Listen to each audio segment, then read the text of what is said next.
सभी का स्वागत अपने चैनल पर। यहाँ हम बात करेंगे लखनऊ यूनिवर्सिटी के डी फार्मा एडमिशन फॉर्म 2022 और 23 के संदर्भ में। इसकी पूरी डिटेल डिस्कस करेंगे सिर्फ और सिर्फ डी फार्मा की, क्योंकि इसके पहले हम सभी कितने कोर्सेज इसमें होते हैं उस पर डिस्कशन कर चुके हैं। लेकिन अब हम आप सभी लोगों ने डिमांड की है कि डी फार्मा का ही पर्टिकुलर बताया जाए, ज़्यादा डिटेल में बताया जाए।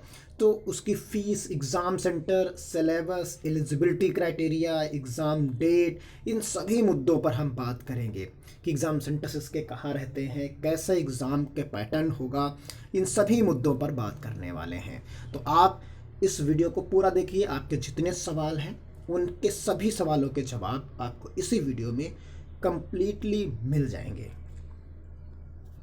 देखिए, हम आ गए हैं इसकी ऑफिशियल वेबसाइट पर, डी फार्मा की। देखिए, डिप्लोमा इन फार्मेसी। अब यहाँ आप जैसे ही नीचे स्क्रॉल करते हैं तो आप कुछ चीज़ों को देखिए। Notice regarding entrance test of D pharma आपको मिलेगा, इसे आप डाउनलोड कर सकते हैं। यहाँ से आप अप्लाई कर सकते हैं। तो सबसे पहले एंट्रेंस टेस्ट को ही देख लेते हैं, जो सबसे ऊपर दिया गया है। इसे डाउनलोडिंग पर लगाते हैं और ये डाउनलोडिंग होते ही इसे हम लोग चेक कर लेंगे। फिर उसके बाद इसका requirement of submission of form देखेंगे, कैसे आप फॉर्म को भरेंगे, क्या क्या एलिजिबिलिटी है। देखिए, ये डाउनलोड हो गया। डाउनलोड होते ही देखिए ये सामने आपके ओपन होके आता है। तो यहाँ पर देखिए D pharma, name of programme D pharma है। अब यही सारी चीज़ें आपको समझ में आ जाएंगी। डी फार्मा इसका नेम हो गया। फिर यहाँ देखिए बाईलिंगुअल का मतलब है हिंदी और इंग्लिश दोनों में क्वेश्चंस मिलेंगे, यानी इसका जो एग्ज़ाम पैटर्न होगा वो, यानी जो मीडियम होगा वो हिंदी और इंग्लिश दोनों में आपको ये मिलेगा, यानी हिंदी और इंग्लिश दोनों में आप इसे दे पाएंगे। तो यानी एग्ज़ाम का जो मोड होगा वो हिंदी और इंग्लिश दोनों होगा। क्लियर हो गया। आप उसके बाद देख लीजिए, सवाल होता है कितने क्वेश्चंस आएंगे, तो 100 क्वेश्चंस आएंगे। मल्टीपल चॉइस क्वेश्चंस होंगे, नहीं ऑप्शंस वाले होंगे।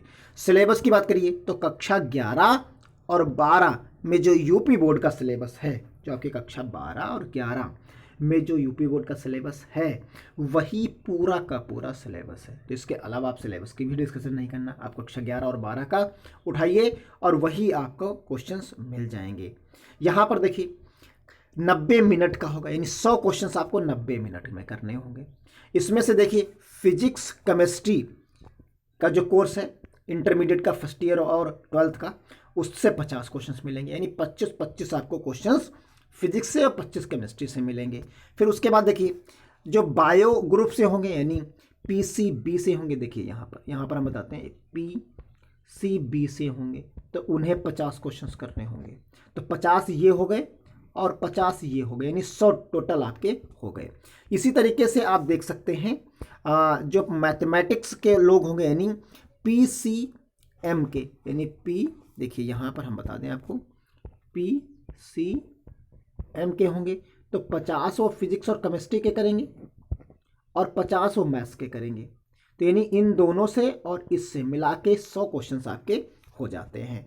सिलेबस समझ में आ गया, एग्ज़ाम पैटर्न समझ में आ गया कितनी देर के लिए होगा, और इसका एग्ज़ाम सेंटर भी हम बता दें आपको। एग्ज़ाम सेंटर पर डिस्कशन कर लेंगे, अभी जब प्रॉस्पेक्टस को डाउनलोड करेंगे तब उसमें बात करेंगे एग्ज़ाम सेंटर्स पर। और बाकी डिटेल्स, फीस कितनी फ़ीस पड़ेगी ये भी बहुत इंपॉर्टेंट है। तो आइए अब आगे की बात करते हैं।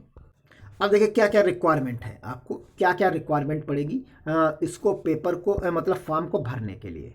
तो उसके फॉर्म को भरने के लिए आपके पास जो रिक्वायरमेंट है उसको देखिए।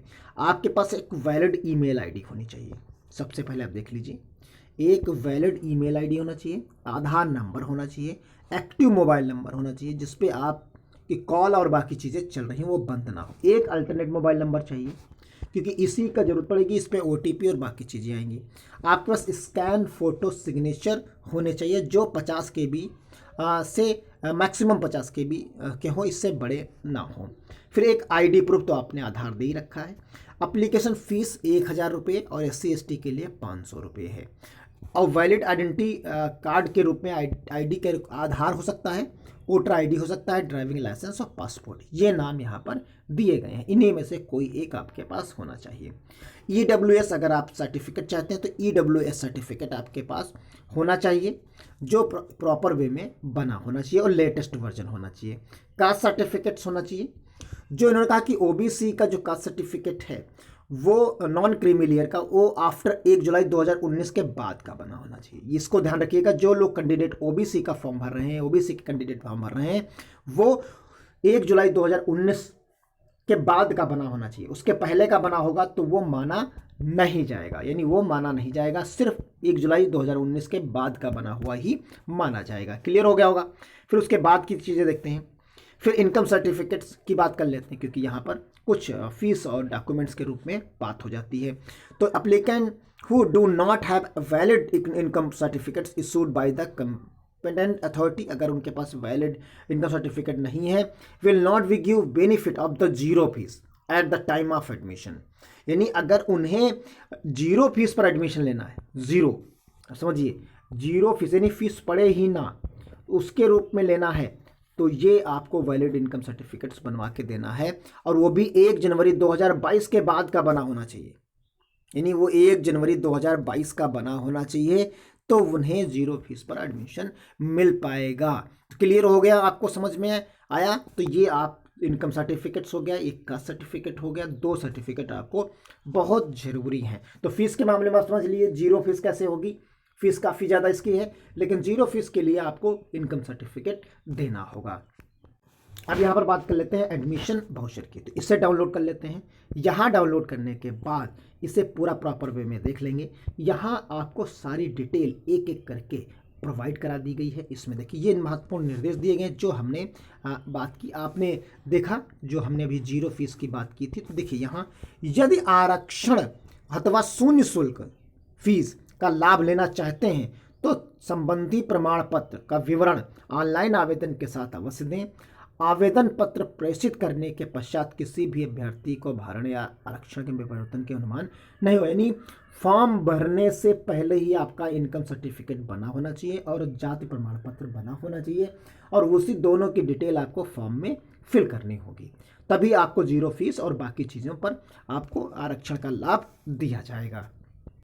आरक्षण का लाभ उन्हें ही मिलेगा, आरक्षण का लाभ उन्हें ही मिलेगा जो उत्तर प्रदेश के निवासी हों। अब देख लीजिए इस लाइन में लिखा हुआ है, मूल निवासी हों उत्तर प्रदेश के, तभी उन्हें मिलेगा, अन्यथा उन्हें नहीं मिलेगा। अब यहाँ पर देख लीजिए इसकी जो डिटेल्स दी गई है इंस्टीट्यूट की, EWS का आपका प्रमाण पत्र हो गया। अब देखिए यहाँ इस पूरे प्रॉपर वे में एक साथ यहाँ पर दिया गया है। तो देखिए फीस आपकी 80,000 रुपये है। यहाँ फीस में क्या क्या है उसको भी हम आपको दिखा देते हैं। देखिए यहाँ एडिशनल में एडिशनल यानी एडमिशन फीस 1,000 रुपये आपको अलग से देनी होगी इस 80,000 के अलावा। इनरोलमेंट फीस आपको अलग से देनी होगी 1,000 रुपये। रिफंडेबल कॉशन मनी आपको 2,000 रुपये देनी पड़ेगी, यानी ये 80,000 तो आपको ये देनी ही देनी है, और इसके बाद आपको देनी है 4,000 रुपये और देनी है। अगर ये जीरो फीस करनी है तो आपके लिए हमने सर्टिफिकेट, इनकम सर्टिफिकेट के बारे में बात करके आपको क्लियर किया है वहाँ पर। यहाँ पर एलिजिबिलिटी क्राइटेरिया आप समझ गए होंगे क्योंकि हमने एग्जाम पैटर्न पहले डिस्कस कर लिया है। तो चाहे PCB से हो चाहे PCM से हो, आप 50% मार्क्स आपके इंटरमीडिएट में होने चाहिए, तो आप दे सकते हैं। इसमें एग्ज़ाम होगा, और यहाँ एग्ज़ाम जो इसके होते हैं, एग्ज़ाम सेंटर की भी बात कर देते हैं। एग्ज़ाम सेंटर जो होंगे आपके, यहाँ एग्ज़ाम सेंटर की अगर हम बात कर लें तो एग्ज़ाम सेंटर आपको लखनऊ में ही मिलेगा, इसके अलावा कहीं नहीं मिलेगा, यानी लखनऊ में ही इसके एग्ज़ाम सेंटर्स होते हैं। 2 साल का होगा, 60 सीट हैं। इंस्टीट्यूट ऑफ फार्मास्यूटिकल साइंसेस के रूप में है, डिपार्टमेंट का नाम है लखनऊ यूनिवर्सिटी में, तो वहाँ पर आपको ये एडमिशन मिल जाएगा। तो ये गवर्नमेंट की इंस्टीट्यूट्स हैं, ये गवर्नमेंट की, स्टेट गवर्नमेंट की यूनिवर्सिटी है लखनऊ यूनिवर्सिटी, लखनऊ में सिचुएटेड है। इसके 2 कैंपस हैं, एक जो है सीतापुर रोड पे है, एक अंदर जो है IT चौराहे के आसपास है। तो ये आपको 2 इंस्टीट्यूट्स वहाँ पर मिलते हैं। अब चलते हैं इसके फॉर्म को फिलिंग को लेकर। तो अब अप्लाई ऑनलाइन वाले पर हम सिस्टम पर चलते हैं। देखिए यहाँ पर आपको एक नया इंटरफेस मिलता है। देखिए ये वैलिड, वही जो चीज़ें अभी हमने आपको डिस्कस की वो चीज़ें हैं। इसमें आप नीचे की तरह आएंगे, फिर एग्री कर लेंगे। एग्री करने के बाद आपको प्रोसीड करना होगा। प्रोसीड करने के बाद वही आप यहाँ पर देखिए नेम, और ये सेलेक्ट कर लेना है डी फार्मा, यानी आप इस डी फार्मा में एडमिशन लेना चाहते हैं। First name, middle name, last name, reenter first name, reenter middle name, date of birth, email ID, mobile number, reenter date of birth, email ID सब भरना है। Father's name details से सारी भरने के बाद आपको submit कर देना है। तो यहाँ जब सबमिट करेंगे तो आप देखेंगे इस जगह पर, तो जो फॉर्म का स्टेप है वो आप देख सकते हैं। वो फॉर्म के स्टेप में आपको सारी चीज़ें मिल जाएंगी, यही हम आपको बता देते हैं। एक में तो आप रजिस्ट्रेशन कर दिए, जो ये पहला पोर्शन खुला हुआ है, ये जो पहला पोर्शन खुला है ये रजिस्ट्रेशन है। फिर इसके बाद आपको क्या करना है, पर्सनल डिटेल भरनी है अपनी, फ्री एजुकेशन क्वालिफिकेशन भरनी है, फ़ोटो सिग्नेचर अपलोड करना है, फिर रिव्यू देख लेना कि कहीं कोई गलती तो नहीं है। फिर उसके बाद फीस पेमेंट करनी है, जो 1000 रुपये और 800 रुपये है, उसे पेमेंट करना है। फिर उसके बाद आप देख सकते हैं यहाँ पर कंफर्मेशन रिसिप्ट है। फिर उसके बाद अगर आप पासवर्ड अपना बदलना चाहें तो पासवर्ड अपना आप बदल सकते हैं। अब इनके अलावा अगर कोई कन्फ्यूजन है आपको तो कमेंट बॉक्स में ज़रूर करिएगा। आपको थोड़ा लेट भले ही मिले लेकिन रिप्लाई जरूर मिलेगा, चाहे वो लिंक के द्वारा मिले, चाहे कमेंट में आपके डायरेक्ट आंसर्स मिले। तो चलिए मिलते हैं अगली अपडेट के साथ, तब तक के लिए धन्यवाद। जय हिंद, जय भारत।